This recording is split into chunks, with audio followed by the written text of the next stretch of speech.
సత్యం మారదు కదా, నిజం నిజంగానే ఉంటుంది కదా, నిజం నిప్పు లాంటిది కదా. ఎవరి వల్ల పాలేరుకి మోక్షం వచ్చిందో మీ అందరికీ కూడా తెలుసు.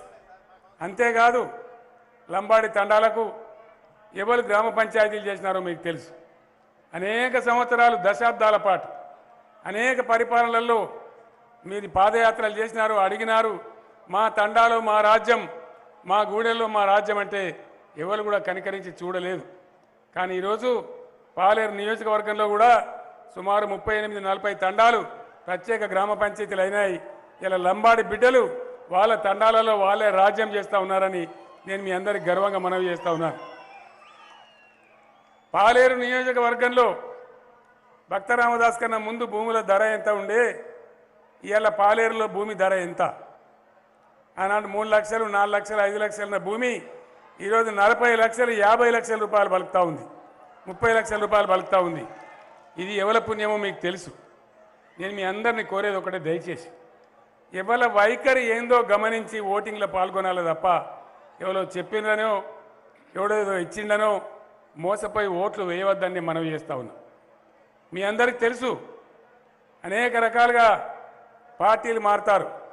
వాళ్ళ పదవుల కోసం, వాళ్ళ అవకాశాల కోసం పార్టీలు మారి మాట కూడా మార్చే వాళ్ళు మన మధ్యలోనే ఉన్నారు. కానీ ఏ పార్టీ, ఏ గవర్నమెంటు ఏం చేసింది, ప్రజల కోసం ఏం ఆలోచించింది, మళ్ళీ ఇప్పుడు ఏ మేనిఫెస్టో, ఏ వాగ్దానం ప్రజల ముందు పెట్టింది, మీరు ఆలోచించి ఓట్లేయాలని నేను కోరుతా ఉన్నా. దయచేసి మీ అందరినీ కూడా నేను ప్రార్థించేది ఒకటే, ఇది చైతన్యం ఉన్న ప్రాంతం, కమ్యూనిస్టులు కూడా చాలా కాలం కూడా ఎమ్మెల్యేలుగా ఉన్నటువంటి ప్రాంతం, ఉద్యమాలు జరిగినటువంటి ప్రాంతం. మీ అందరినీ నేను కోరేది ఒకటే, నీతి నిజాయితీతో, చిత్తశుద్ధితో ప్రజల కోసం, ప్రజల బాగు కోసం, కులం లేకుండా, మతం లేకుండా సర్వజనుల సంక్షేమం కోసం ఎవరు పనిచేసినరో వాళ్ళని గెలిపిస్తేనే ప్రజలు గెలుస్తారు తప్ప డబ్బు కట్టల అహంకారంతో వచ్చే వాళ్ళకో, పిచ్చి రాజకీయాలతో వచ్చే వాళ్ళకో, మాటలు మార్చే వాళ్ళకో, పూటకు పార్టీలు మార్చే వాళ్ళకో అవకాశం ఇస్తే వాళ్ళు గెలుస్తారు, కానీ ప్రజలు ఓడిపోతారని నేను మనవి చేస్తా ఉన్నా. ఎన్నికలలో క్వాలిటీ రావాలి, ప్రజాస్వామ్యంలో నీతి నిజాయితీకి పట్టం కట్టేటువంటి చైతన్యం రావాలి. అప్పుడే ప్రజలకు వాస్తవమైన సేవ జరుగుతుంది, వాస్తవమైన లాభం జరుగుతుంది. అందుకోసం మీ అందరినీ కూడా నేను ప్రార్థించేది, విజ్ఞతతోనే ఆలోచించి ఏం జరుగుతుందో ఆలోచన చేయాలి. మనం సంక్షేమం ప్రారంభించినాం తెలంగాణలో. గతంలో పెన్షన్స్ 70 రూపాయలు, 40 రూపాయలు, ఫైనల్గా 200 రూపాయలు ఉండేది. మనం ఇలా దాన్ని 1000 రూపాయలు చేసుకున్నాం మొట్టమొదట, తర్వాత 2000 రూపాయలు చేసుకున్నాం. నేను మొన్ననే ప్రకటించినాను, ఈ దఫా గెలిచిన తర్వాత ఇమీడియట్గా 3000 చేసుకొని 5000కి తీసుకుపోతామని కూడా నేను ప్రకటించడం జరిగింది.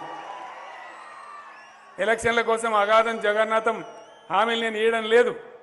ఎందుకంటే తెలంగాణ సంపద ఎట్టెట్లా పెరిగితే, ఆర్థిక బలోపేతం ఎట్టెట్లా అవుతుంటే అది ప్రజలకే పంచాలి, అది ప్రజల సొత్తు కాబట్టి ప్రజలకే చెందాలన్న విధానంతో మనం పోతా ఉన్నాం.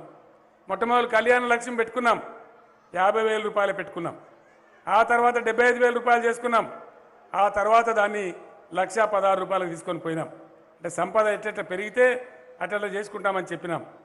రైతు బంధు ఆ పదాన్ని పుట్టించిందే కేసీఆర్. అంతకుముందు రైతులను కూడా పట్టించుకున్నాడు లేడు. రైతు సచ్చినా బతికినా రైతు అవస్థ పట్టించుకున్న నాయకులు లేరు, ప్రభుత్వాలు లేవు. మీకు తెలుసు. మనం కోఆపరేటివ్ లోన్ కట్టలేదనో, ఇంకో లోన్ కట్టలేదనో మన తలుపులు ఉడవీకిరు, దర్వాజాలు తీసుకుపోయినారు తప్ప రైతులకు ₹1 ఏ ప్రభుత్వం కూడా ఇయ్యలే. నీటి తీరువాలు వసూలు చేసినారు, కరెంటు బిల్లులు వసూలు చేసినారు, మోటార్లు కాలిపోతే మన దగ్గర చూడలే. మనం గొడగొడ ఏడ్చినా పట్టించుకున్న నాతులు లేడు. ఇలా వ్యవసాయ రంగం, రైతాంగం ఖచ్చితంగా స్థిరీకరణ జరగాలని, రైతు సంక్షేమం జరగాలని మనం పట్టుదలతో నిర్ణయాలు తీసుకున్నాం. అది ఆషామాషిగా పెట్టిన స్కీమ్ కాదు. నేను రైతు బంధు స్కీమ్ పెడితే ప్రముఖ పర్యావరణవేత్త, వ్యవసాయవేత్త స్వామినాథన్ గారు ప్రశంస చేసినారు. బేస్ షబాష్ చంద్రశేఖర్ బాగా చేసినామని చెప్పినారు.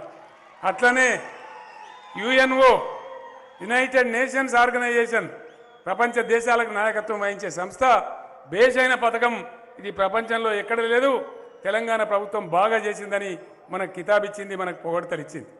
తద్వారా ఏం జరిగింది, భక్త రామదాస్ వచ్చిన తర్వాత, పెట్టుబడికి రైతు బంధు వచ్చిన తర్వాత, రైతు బీమా కూడా రైతుకు ఒక ధీమా వచ్చిన తర్వాత, 24 గంటల ఉచిత కరెంట్ వచ్చిన తర్వాత ఇలా ఏమైంది మొత్తం పరిస్థితి తారుమారైంది బ్రహ్మాండంగా రైతుల ముఖాలు తెల్లబడతా ఉన్నాయి